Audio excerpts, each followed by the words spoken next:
Telenovela PH. Love, romance, fantasy. Kwentong aabot sa puso at imahinasyon.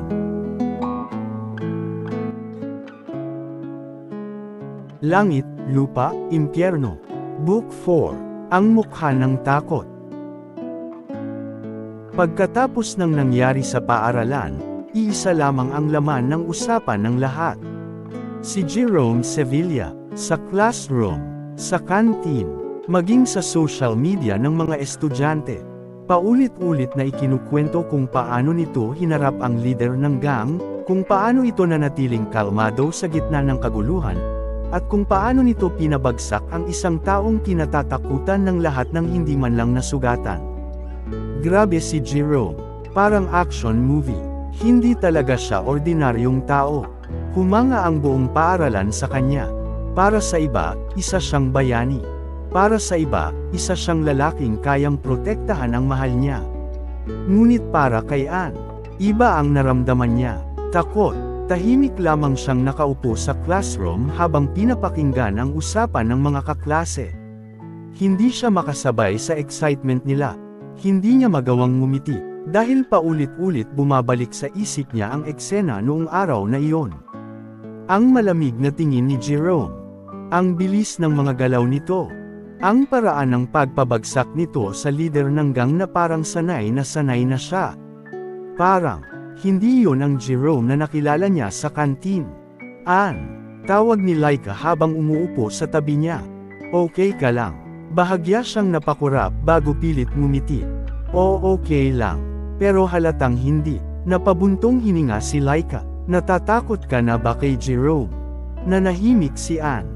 At ang katahimikan niyang iyon ang nagsilbing sagot. Hindi siya natatakot na sasaktan siya ni Jerome. Ang kinatatakutan niya ay ang mundong kaya nitong galawan ng walang pag-aalinlangan. Dahil ngayon niya lang naisip. Ilang beses na bang nakipaglaban si Jerome bago nito natutunang gumalaw ng ganoon? Ilang madidilim na bagay na ba ang nakita nito? At hanggang saan kayang gawin ng lalaking mahal niya kapag totoong nagalit? Napayakap si Anne sa sarili habang bumibigat ang dibdib niya. Samantala, sa rooftop ng school, tahimik na nakatayo si Jerome habang nakatanaw sa malayo. Ramdam niya, iniiwasan siya ni Anne. At kahit walang nagsasabi, alam niyang nakita na nito ang bahagi ng sarili niyang matagal niyang pilit itinatago. Maya-maya'y may lumapit na isa sa mga anino. Sir, seryoso nitong sabi. Naging usap-usapan na po sa school ang nangyari. Tahimik lamang si Jerome. May problema po ba? Dahan-daang napapikit si Jerome bago sumagot. Natakot siya sakin. Natahimik ang lalaki. Dahil kahit sino namang ordinaryong tao ay matatakot matapos masaksihan ang nangyari. Ngunit para kay Jerome, mas masakit iyon kaysa anumang sugat. Dahil sa unang pagkakataon, pakiramdam niya, unti-unti nang lumalayo sa kanya ang nag-iisang taong nagparamdam sa kanya ng normal na buhay. Lumipas ang ilang araw matapos ang nangyari sa paaralan. Tahimik pa rin ang lahat, ngunit ramdam ang pagbabago. Mas lalong dumami ang humahanga kay Jerome. May ilan pang natatakot lumapit sa kanya, habang ang iba na may tila gustong mapabilang sa mundo niya. Ngunit ang taong pinaka-importante sa kanya, si Anne, ay unti-unting lumalayo. Tuwing makikita siya ni Jerome sa hallway, mabilis itong umiiwas ng tingin. Kapag sinusubukan niya itong lapitan, lagi itong may dahilan para umalis. Hanggang isang hapon, hindi na nakatiis si Jerome. Nakita niya si Anne mag-isang naglalakad papunta sa likod ng school building. Mabilis niya itong sinundan. Anne, tawag niya. Bahagyang natigilan si Anne ngunit hindi agad lumingon. Pwede ba tayong mag-usap? Tahimik ang ilang segundo bago dahan-dahan siyang humarap. At doon unang kumirot ang dibdib ni Jerome. Dahil may takot na sa mga mata ni Anne.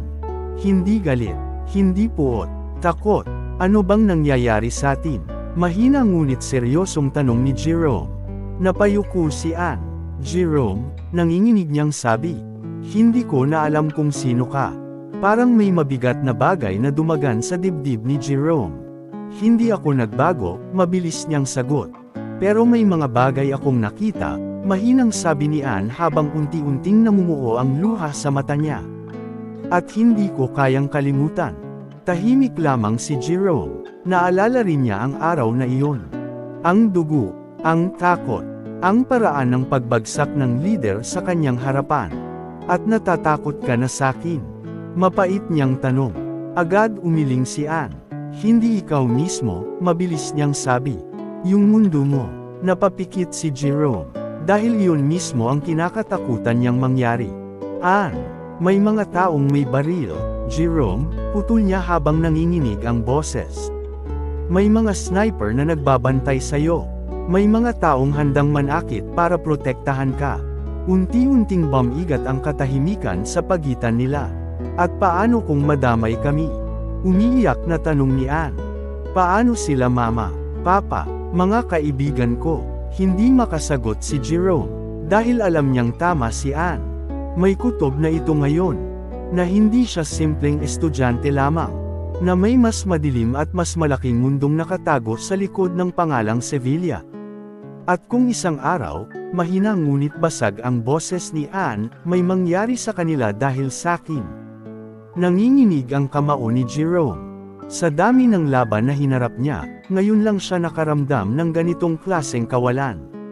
Dahil hindi niya kayang sabihing imposible iyong mangyari. Tahimik na umatras si Anne. Mas mabuti sigurong lumayo muna tayo sa isa't isa, umiiyak niyang sabi.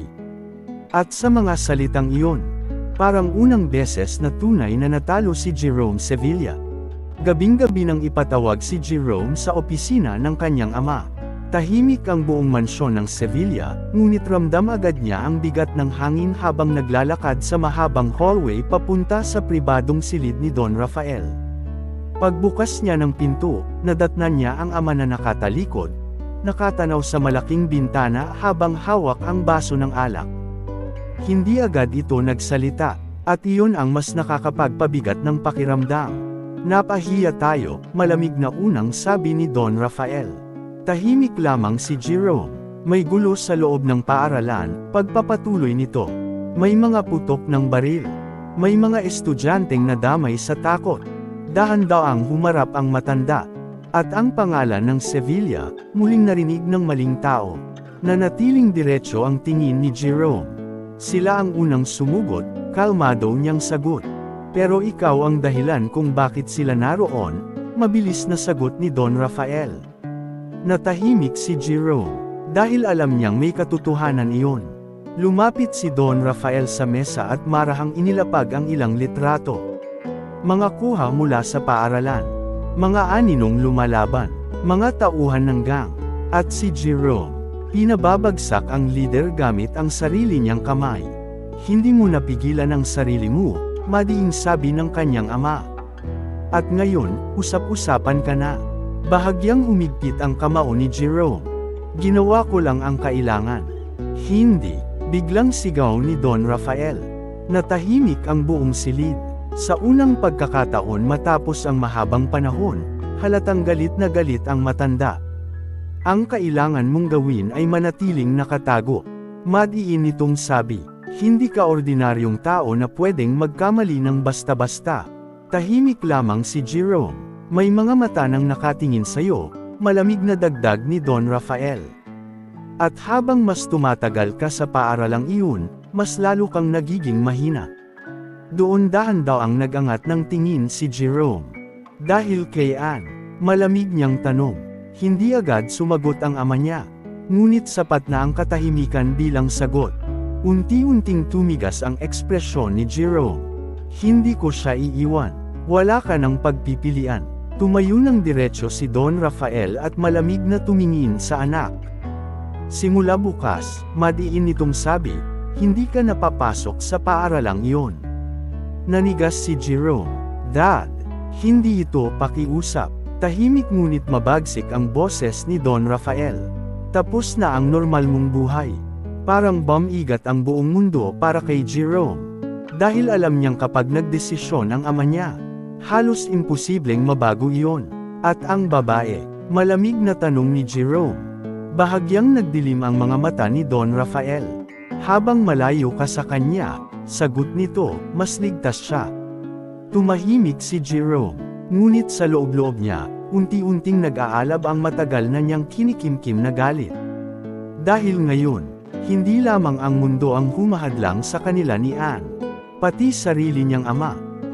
Gabi na nang makarating si Jerome sa lugar nila Anne. Malayo yun sa nakasanayan niyang mundo. Makikitid na eskinita, mga batang naglalaro pa sa labas kahit gabi na. Mga ilaw na mahihina at nagmumula lamang sa maliliit na tindahan at poste. Ngunit kahit ganoon, doon pakiramdam ni Jerome ay mas totoo ang buhay. Tahimik siyang nakatayo sa labas ng maliit na bahay nila Anne habang nakasuot ng simpleng itim na jacket. Nakaparada sa di kalayuan ang sasakyan niya, ngunit wala ni isang bodyguard ang lumalapit. Pinagbigyan niya ang sarili niyang mag-isa ngayong gabi. Sa loob ng bahay, tanaw niya mula sa bintana ang mahinang ilaw at anino ng pamilya ni Anne habang naghahapunan. At doon lalo niyang naramdaman ang agwat ng mundo nilang dalawa. Lumipas ang ilang minuto, hanggang sa naging 1 oras. Ngunit hindi pa rin siya umaalis. Paminsan-minsay napapatingin sa kanya ang ilang kapitbahay, ngunit walang naglalakas loob magtanong. Tahimik lamang siyang naghihintay, dahil alam niyang baka ito na ang huling pagkakataon na makausap niya si Anne. Maya-maya, dahan-daang bumukas ang pintuan. Lumabas si Anne. Napatigil siya nang makitang naroon pa rin si Jerome. Namumula ang mata nito, tila kagagaling lang sa pag-iyak. Jerome, mahina niyang sabi. Tumayo ng diretso si Jerome at dahan-daang lumapit. Ngunit hindi masyadong malapit. Parang takot siyang lalo itong mailayo. Kanina pa ako naghihintay, mahinahon niyang sabi. Napayuko si Anne.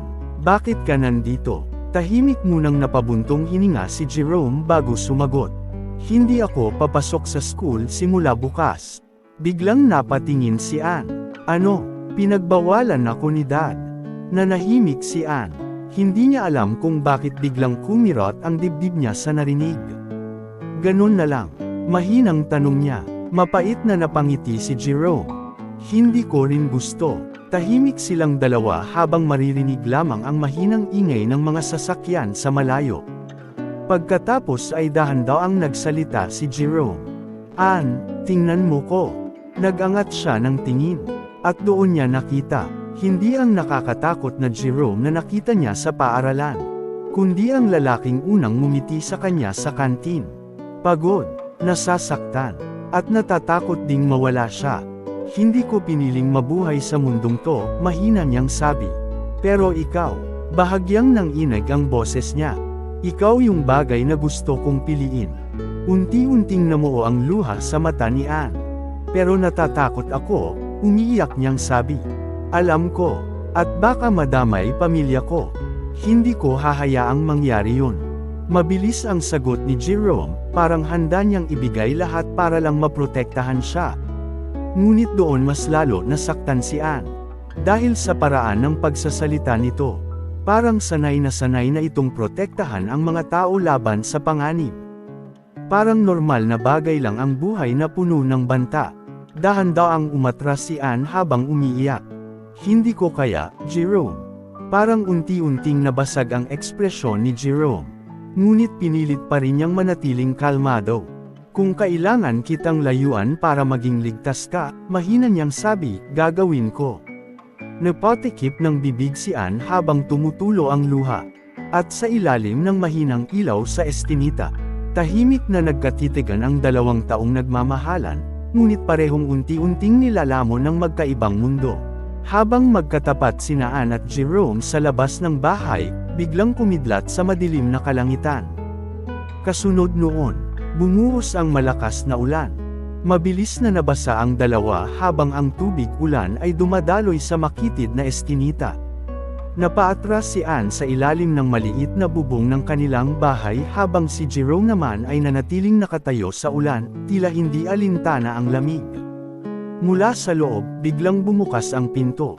Anne, anak, mababasa kayo. Tawag ng kanyang ina. Nang mapansin nito si Jerome, bahagya itong nagulat ngunit agad ding nagsalita. Iho, pumasok ka muna. Ang lakas ng ulan. Ma, mahina ngunit kinakabahang sabi ni Anne. Ngunit ngumiti lamang ang kanyang ina. Hindi naman pwedeng pabayaan natin siyang nakatayo dyan. Tahimik na tumingin si Jerome kay Anne bago marahang tumango. At sa unang pagkakataon, pumasok siya sa maliit na bahay ng pamilya Rivera. Simple lamang ang loob. May maliit na sala, lumang electric fan, at hapagkainan na halatang ilang taon ang ginagamit. May amoy ng bagong saing na kanin at pritong ulam na naiwan mula sa hapunan. Ngunit habang pinagmamasdan iyon ni Jerome, may kakaibang init siyang naramdaman. "Halika iho," masayang sabi ng ama ni Anne habang inaabot ang tuwalya. "Magpatuyo ka muna." "Salamat po," magalang na sagot ni Jerome. Tahimik siyang naupo sa maliit na sofa habang pinapakinggan ang simpleng usapan ng pamilya. "Anne, ipagtimpla mo ng kape," sabi ng kanyang ina. "Ay nako, baka hindi umiinom ng 3 in-1 yan," pabirong sabi ng ama nito. Bahagyang natawa si Jerome. "Okay lang po sakin," sabi niya. At doon unang natigilan sina Anne at ang kanyang mga magulang. Dahil ngayon lang nila siya nakitang ngumiti ng ganoon kakalma. Habang hawak ni Jerome ang mainit na tasa ng kape, tahimik niyang pinagmamasdan ang paligid. Ang simpleng tahanan. Ang mahinang tunog ng ulan sa bubong. Ang mag-asawang nagtatawanan habang nag-aayos ng mesa. At si Anne, tahimik na nakaupo sa tabi niya. Doon niya biglang naramdaman ang isang bagay na matagal na niyang hindi nararanasan. Kapayapaan. Sa mansyon ng Sevilla, laging may bantay. Laging may utos. Laging may tensyon at takot. Ngunit dito, simple lang ang lahat. Tahimik. Totoo. At habang nakatingin siya sa pamilya ni Anne, unti-unti niyang naisip. Ito siguro ang pakiramdam ng normal na buhay. Maya-maya, napansin siya ng ama ni Anne. "Iho," mahinahon nitong sabi, "kahit ano pang problema mo, mukhang mabuti kang bata." Bahagyang natigilan si Jerome. Hindi niya alam kung bakit biglang bumigat ang dibdib niya sa simpleng salitang iyon. Dahil sa buong buhay niya, ngayon lang may tumingin sa kanya hindi bilang tagapagmana ng Sevilla, kundi bilang simpleng tao lamang. Hamina na ang ulan nang tuluyang tumayo si Jerome. Tahimik niyang inilapag ang tasa ng kape bago magalang na yumuko kina Ginoong at Ginang Rivera. "Maraming salamat po," mahinahon niyang sabi. Ngumiti ang ina ni Anne. "Mag-iingat ka iho, at bumalik ka rito kapag gusto mo ng tahimik na lugar," dagdag naman ng ama nito habang natatawa ng bahagya. Hindi alam ni Jerome kung bakit biglang gumaan ang pakiramdam niya sa simpleng poem na iyon. Dahan-dahan siyang napalingon kay Anne. Tahimik lamang itong nakatingin sa kanya, ngunit wala na ang takot na nakita niya nitong mga nakaraang araw. Napalitan iyon ng pag-aalala. "Mag-iingat ka," mahina nitong sabi. Bahagyang ngumiti si Jerome. "Ikaw rin." Pagkatapos ay tuluyan na siyang lumabas ng bahay. Malamig pa rin ang hangin matapos ang ulan habang mabagal siyang naglalakad sa makitid na eskinita palabas ng lugar nila Anne. Tahimik ang paligid. Masyadong tahimik. At iyon agad ang nagpabigat sa pakiramdam niya. Unti-unting tumalim ang tingin ni Jerome habang naglalakad. May mali. Sanay siya sa pakiramdam na iyon mula pagkabata. Pakiramdam ng may matang nakasunod sa bawat galaw niya.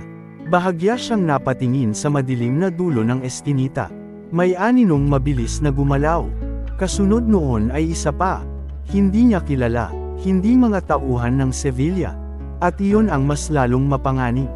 Hindi nagbago ang ekspresyon ni Jerome habang patuloy sa paglalakad, ngunit dahan-dahan niyang itinaas ang kamay at gumawa ng simpleng senadoryas gamit ang daliri. Tahimik, eksakto, at parang may biglang nabuhay sa dilim. Mula sa bubong ng mga bahay, sa likod ng mga sasakyan, sa madidilim na sulok ng eskinita, unti-unting gumalaw ang mga anino ng Sevilla. Tahimik na naghanda, may isa agad na humawak sa earpiece. "Unknown movement detected," mahina nitong sabi. "Possible tail." Nagpatuloy lamang sa paglalakad si Jerome, ngunit mas naging alerto ang mga mata niya. Dahil alam niyang may dalawang klase lang ng taong susubok sumunod sa kanya ng walang poem. Mga desperado, o mga taong hindi natatakot mamatay. Maya-maya, muling gumalaw ang anino sa dulo ng kalsada. At sa pagkakataong iyon, hindi na iyon simpleng kutob lamang. Samantala, sa kabilang bahagi ng lungsod, balot ng katahimikan ang mansyon ng Sevilla. Ngunit sa loob ng pribadong opisina ni Don Rafael, mabigat ang hangin. Tahimik na nakaupo ang matanda habang nakatingin sa malalaking monitor na nagpapakita ng iba't ibang ulat tungkol sa nangyari sa paaralan. Mga larawan, mga video, mga pangalan, at sa gitna ng lahat, si Jerome, mahigpit na napapikit si Don Rafael habang marahang ibinaba ang hawak na baso ng alak. Unti-unti nang nangyayari ang matagal niyang kinatatakutan. Ang mabunyag ang tunay na pagkatao ng kanyang anak. "Sir," seryosong sabi ng isa niyang tauhan habang nakatayo sa gilid ng opisina. "Kumakalat na po ang balita. May ilang grupo nang nagtatanong tungkol kay Young Master." Hindi agad sumagot si Don Rafael. Dahil matagal na niyang alam na darating ang araw na ito. Pero hindi niya inaasahang mangyayari ng ganoon kabilis. At ang babae, malamig niyang tanong. Patuloy pong minamanmanin si Ann Rivera. Bahagyang napapikit si Don Rafael. Ann Rivera, simpleng dalaga, anak ng tricycle driver at tindera. Isang ordinaryong taong hindi dapat nadamay sa mundo ng Sevilla. Ngunit siya rin pala ang magiging dahilan ng unti-unting paglabas ng tunay na Jerome. Mapait na napabuntong hininga ang matanda. "Kung alam ko lang," mahina niyang sabi habang nakatanaw sa dilim sa labas ng bintana, na makikilala niya ang babaeng iyon. Natahimik siya sandali. Hindi ko na sana siya pinayagang pumasok sa paaralang iyon. Tahimik ang buong silid, dahil alam ng lahat ng nasa paligid niya. Hindi simpleng tagapagmana si Jerome Sevilla. May dahilan kung bakit itinago siya ni Don Rafael sa mahabang panahon. May dahilan kung bakit limitado ang mga taong nakakakilala sa tunay niyang kakayahan. At may dahilan kung bakit halos buong buhay nito ay mahigpit na binantayan. Dahil si Jerome ay hindi lamang anak ng Sevilla Empire. May mas malalim pa siyang papel sa mundong matagal ng kinatatakutan ng maraming tao. Maya-maya'y muling nagsalita si Don Rafael. Masyado na siyang attached sa babae. "Gusto niyo po bang ilayo namin?" Tanong agad ng tauhan. Biglang tumulim ang tingin ni Don Rafael. "Huwag na huwag ninyong gagalawin ang babae," malamig ngunit madiing sabi niya. Nanigas agad ang tauhan. Dahil bihirang-bihira marinig ang ganoong tono mula sa matanda. Kapag may nangyari sa kanya, dagdag ni Don Rafael habang dahan-daw ang tumitingin sa larawan ni Jerome, "Hindi ko alam kung ano ang kayang gawin ng anak ko." Unti-unting bumigat ang katahimikan sa opisina. Dahil kahit ang sariling ama ni Jerome ay nagsisimula ng matakot sa kung ano ang maaaring mangyari kapag tuluyang nawala kay Jerome ang pinakamahalagang tao sa buhay nito. Mabagal ang bawat hakbang ni Jerome sa madilim na eskinita. Tahimik ang paligid matapos ang ulan. Basa pa ang kalsada at tanging mahinang patak ng tubig mula sa bubong ang maririnig. Ngunit habang nagpapatuloy siya sa paglalakad, mas lalong bumibigat ang pakiramdam niya. Ramdam niyang may matang nakasunod sa kanya. At hindi iyon ordinaryong pagmamatsyag. Bigla siyang huminto. Sa harap niya, may isang lalaking nakaitim na dahan-daw ang lumabas mula sa dilim. Matangkad, tahimik, hindi kita ang buong mukha dahil sa hood na suot nito, ngunit sapat ang presensya nito para manlamig ang paligid. Kasabay noon, may dalawa pang lalaking lumitaw sa likuran ni Jerome. Agad gumalaw ang mga anino ng Sevilla sa iba't ibang sulok. Mga kamay na handang bumunot ng baril. Mga matang nakatutok sa bagong dating. Ngunit sa unang pagkakataon sa mahabang panahon, nakaramdam ng kakaibang balisa si Jerome. At doon siya tunay na nagulat. Hindi dahil napapalibutan siya, kundi dahil sa lalaking nasa harap niya. Iba ito, hindi tulad ng mga kriminal na nakilala niya. Hindi tulad ng mga taong sanay sa dahas. May kakaibang katahimikan dito na mas nakakatakot kaysa galit. At higit sa lahat, hindi niya mabasa. Sanay si Jerome sa mga tao. Sa galaw, sa tingin, sa intensyon. Pero ang lalaking ito, parang isang madilim na pader na walang kahit anong emosyon. Hindi niya mahulaan ang susunod nitong gagawin. Bahagyang humigpit ang kamao ni Jerome. Napansin iyon ng lalaki, at pagkatapos ng ilang segundong katahimikan, marahan itong nagsalita. Marahil nagulat ka. Mababa ang boses nito, kalmado, ngunit parang may bigat bawat salita. Hindi sumagot si Jerome. Patuloy lamang siyang nakatitig. Bahagyang ngumiti ang lalaki.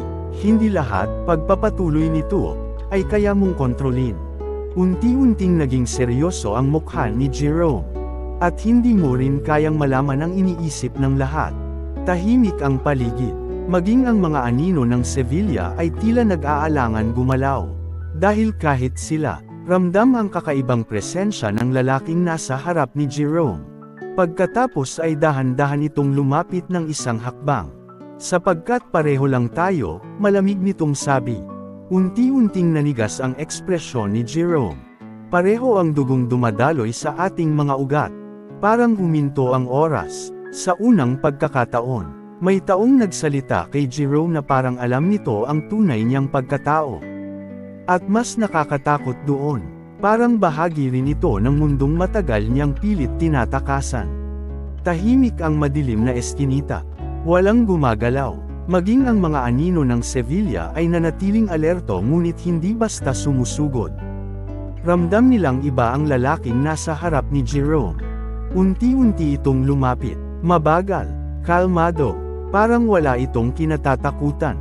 Habang papalapit ang lalaki, mas lalo itong nasisilayan ni Jerome sa ilalim ng mahinang ilaw ng poste.